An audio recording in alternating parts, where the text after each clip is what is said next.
Hello friends, AmyR here with Prairie Paper and Ink with a couple cards using one of the new embossing folder and die combos that Simon Says Stamp just released this month with their Let's Chill release, which I know I haven't done a release and review video on. I am so behind.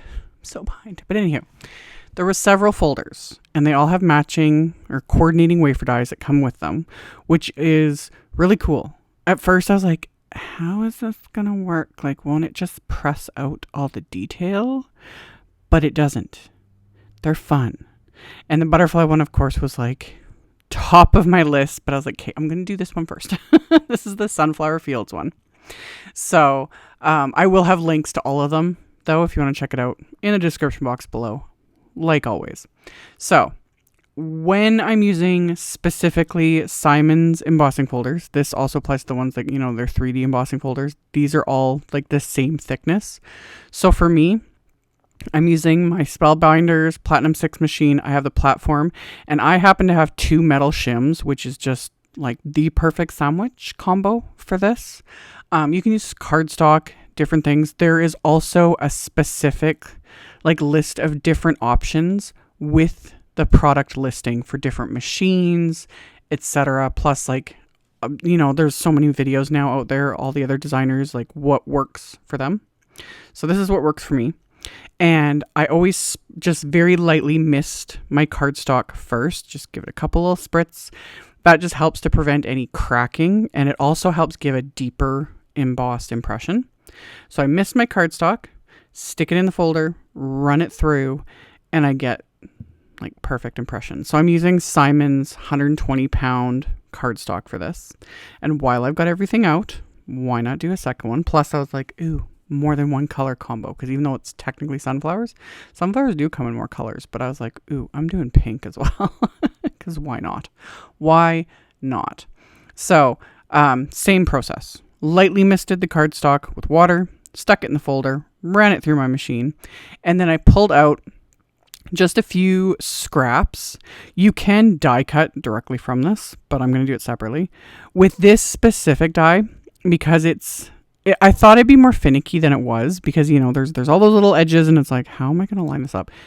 It lines up so easily, especially because if you line it up with the embossed cardstock, it just fits, you know, you just kind of wiggle it. But to help with that, and this also applies to any sort of wafer die that has little edges like this, that it's like you spend half the time, you know, rotating the die to try and fit it to the image. I lined it up. I made a mark on the wafer die with a Sharpie marker. And then I used a coordinating little mark on the same spot on the embossing folder. So it just kind of makes it a little easier to line things up, you know? And you can do that with, I've shown this in other videos like way back in the day, actually marking like a stamp, you know, the die coordinates with the stamp. So marking on the die and then marking on the back of the stamp with a Sharpie marker, just so I've got that visual spot, you know, where to line things up. It makes life so much easier. But again, with this, it was actually really easy. So I ran the scrap through, same thing, sprayed it with water, ran it through, embossed it, die cut it. Now, die cutting with the pressure, it does press it sort of flat, but all that detail's still there. But if you run it through with the folder again, it'll just kind of press it back into there. And it's super easy because it just fits into place on the folder. So you don't really have to do anything. It just works. I was quite pleased. Like, again, like when I opened the package of this release, I was like, these are fun, but they might, I don't know, yeah, you know, I'm not sure. And then I start playing with them and I'm like, these are the best things ever. So they're fun. Anyway, I got both backgrounds. I die cut multiples of the individual little flower. And then the ink blending, seriously, super easy. I'm using Simon's Positively Saturated inks. I'm starting with a lighter color. So I'm using Lemonade here and just my big Simon blending brush. And I just blend it. Just add the color. Not too concerned about it because I'm going to be adding, you know, more layers, things like that. Plus, these do really like soften and smooth out as they dry. You start to notice it when you start adding like the darker colors and that. Sometimes it's like, oh, that might be a little much, or oh, that looks a little like patchy. Don't worry about it. It smooths out as it dries. So I use my big blending brush with the lightest color. And then I use one of Simon's smaller blending brushes with citrine, which is the darkest yellow of like this combo. And went closer to where the like edges of the petals kind of meet the flower center. But again, same thing. I'm not too concerned with making it perfect. I'm just putting color on. Like I'm going to add, color to the centers. I'm going to add splatter, all the things. This was pretty simple. Of course, this is like super sped up in editing, but even then. So I just went along, added the darker color, did the same thing to 2 of the individual little flowers here. And then on the left of the screen, you can see I have the new Simon released little like mini round blending brushes and really thin narrow ones. I didn't use the really thin ones. I just used the mini round ones and did that for the flower centers.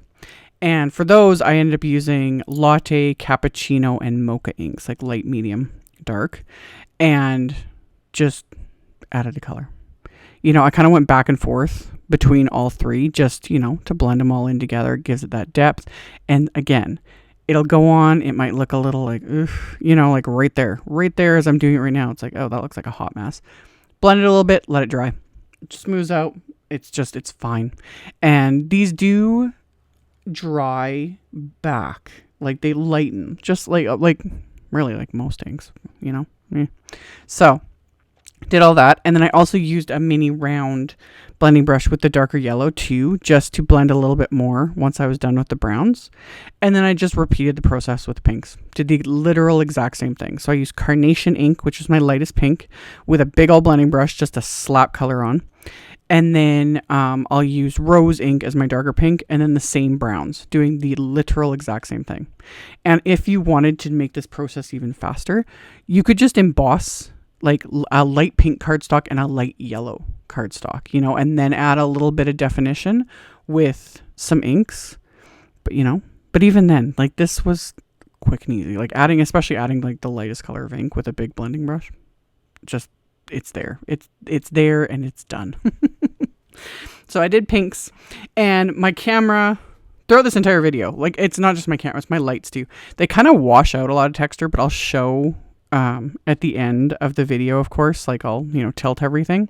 I just find it funny how everything looks very flat in video. You can't see the texture and all the detail and all the fun stuff. So I did the exact same thing, like I said, with the pink panels. I did the flower centers with those same inks and the little mini round blending brushes. And if you wanted to get really detailed, and really make things pop, you could use those little thin brushes and kind of get in between the petals, that sort of a thing. Like you totally could, and it would look amazing. But I was like all over the place, and plus I was just like, ooh, what am I gonna do with my next card, and what embossing folder am I gonna use next? I'm like the dog in Up. It's like squirrel. Anyway, like I said, splatter. Gotta have splatter. So I pulled out some white gouache, and I just laid this on top of my flower sack cloth. I've been using this for like everything lately because it just works. And when it gets all grungy, I just throw it in the wash. So I pulled out white gouache and some Ranger Perfect Pearl powder in Perfect Pearl, and then just add a little bit of water.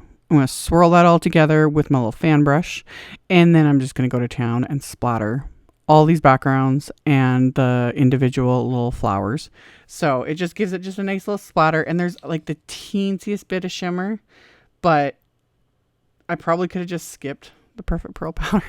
What I should have done is what I normally do is do like a splatter of just the Perfect Pearl powder and water, and then the splatter of white gouache, but hindsight as always. So splattered the things, and then I washed off my brush, washed off my palette, and I pulled out Black Soot Distress Paint to add a little bit of black splatter. You want to go easy with this because, black splatter can just ruin a project if you're not careful. But I've kind of just been a little bit obsessed with adding black splatter to things lately. So shook up the paint really well, used a little bit, loaded up my brush, lightly. Like, I don't have a ton of paint on here because I don't want blobs of splatter. It depends on the project. Sometimes, you know, go big or go home. But with this, I just wanted a nice light. Just a little bit, you know? So splattered the backgrounds and the flowers with this. And like I always say, when you're working with distress paints, make sure to wash your brush, your tools, etc. This stuff dries permanent, and especially the black because it's so pigmented. It just wash it. Just do it. You don't want to wreck your tools. So set those aside while those were doing their thing and drying, which really didn't take very long. I die cut white cardstock and black cardstock using the new CZ Design Hello Sunshine wafer die. The words, the Hello Sunshine words, have already been stacked. I layered 3 layers together to give it that dimension that I just love. And then I adhered them to the outline that I die cut with black cardstock.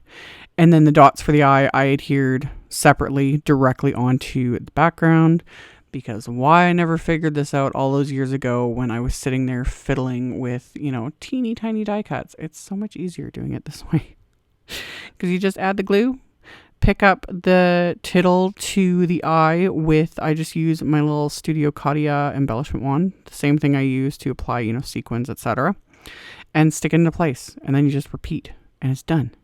So did all of that. And then I pulled out my card bases, which is more of Simon's 120 pound weight cardstock. These will be top folding A2 size cards, so 4 1/4 by 5 1/2. And for the inside sentiments, I'm using the CZ Design Spring in My Step stamp set that came out a couple months ago. Whenever, it's been out for a bit. I've used it in a bunch of videos. It's kind of like just one I reach for. I like it for insides of cards. So I stamped one card base with the dark yellow ink, the citrine ink, cleaned off my stamp, and then the second card I'm going to use the darkest pink ink, so the rose ink, and stamp that onto the inside. And then off camera, I put Big Mama foam tape on the back of both of those embossed panels. I trimmed down those panels to be smaller than the card fronts, so they ended up being like 3 3/4 by 5. And the 2 of the individual flowers I adhered directly inside the cards. And then I'm going to pop these panels onto their card fronts, so they've got that little bit of dimension from the foam tape. And I've done the same thing with the individual flowers as well. I put a little bit of foam tape. The sentiment I'm going to adhere with just craft tacky glue, and I'll use my little T-square ruler to make sure I get it straight. The pink one I don't get straight. I didn't notice it till right before I went to take photos, and I had to like very carefully peel it up and then re-glue it down, like, because this glue, once it's dry, you're just going to tear things. But thankfully I only had to shimmy it down the teensiest bit. Like right here it doesn't look crooked, but when these were all done, I was like, because I didn't use the T-square ruler on the pink one, or I wasn't paying attention. Anyway, I fixed it. It's good. And then I added some little confetti, just some shimmery confetti, just tucked it in here and there, just for that little bit of shimmer. Because, you know, yeah, see there, like on the pink one. In the finished photos, it's straight. Right now, it's not. Here I am tilting the cards. See how it's like flat? My lights like completely wash it out. It looks like nothing. But there's texture. You know, there's that texture and the detail, and the centers have all these like little dotted texture from the folder. I love it. And it's so easy. You know, you just emboss and it's done. So adhered the ones on those insides. So we've got that just to, you know, matchy, keep it all together. And then the pink ones, which were really fun. You know, they're like little cone flowers in a sense. So one sunflowers, one we'll just say they're coneflowers. Why not? Whatever. So like I mentioned earlier, I will have links below the video to my blog post. I'll have links to all the supplies I used, as well as links to all those other folders I showed at the very beginning, because they're super, super fun. And yeah, thank you guys so much, as always, for watching, for thumbs upping, for commenting, sharing, all the good things. I very much appreciate it. And I will see you all very soon in the next video. Bye.